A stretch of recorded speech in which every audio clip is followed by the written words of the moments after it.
alaikum ga alijita mai waka. Na zo zance zan dau magana in sheka. Hajiya Ladi kin iya dinkin ki da saka. A wajen makiya da masoya zan yi wasiƙa.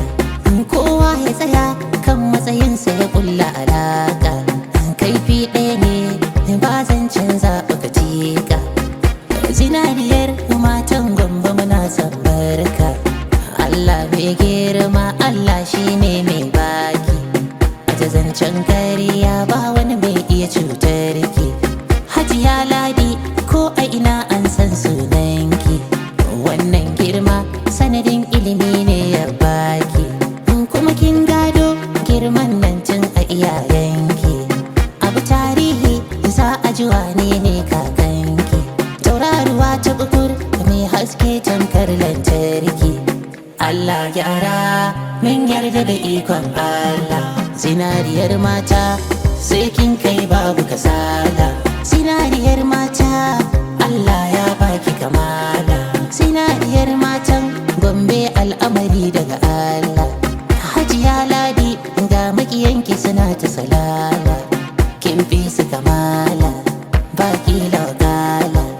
Ya kyautu mushela makiya a jalala. Sarauta ce wannan girma girma ne. Ai sarauta ce wannan babban matsayi ne. In ka ji wance ka san wannan suna ne. Mai zamani tumuri abinki ado ne. Manya a ƙasa ko da ba a sukuni. Ga Hajiya Ladi aikin cancanta. Gida ga mota sannan da sarauta. Kin bar su da mita su kira gaita. Da jini aka hanta jijiya ga fata.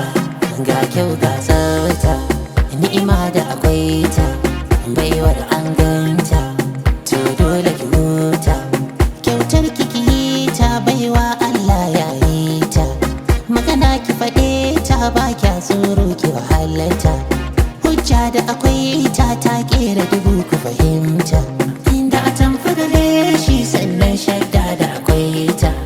Zobe ga sarka ga takalma na bajinta. Kuma ga alkyaba ga wata rigar fata. A fito aishewa yanzu kin zama gwiwa.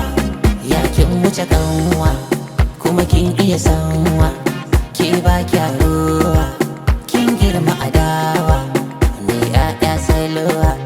Kin ba su harawa. Zinariyar matan Gombe Allah ne ya baki.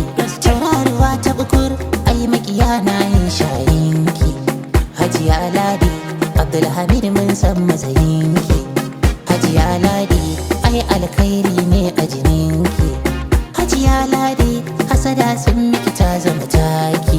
Zinariyar matan Gombe jita na ta faɗarki. An baki sarauta kuma kin cancanta. Hajiya Ladi al'umma ne ke shaidarta. Tauraruwa ta bukur hau doki ko kuki hau mota. Hajiya Ladi san zumunci ai an santa. Zinariyar matan Gombe kowa ya shaide ta. Zinariyar matan Gombe mu mun san matsayinta. Zinariyar matan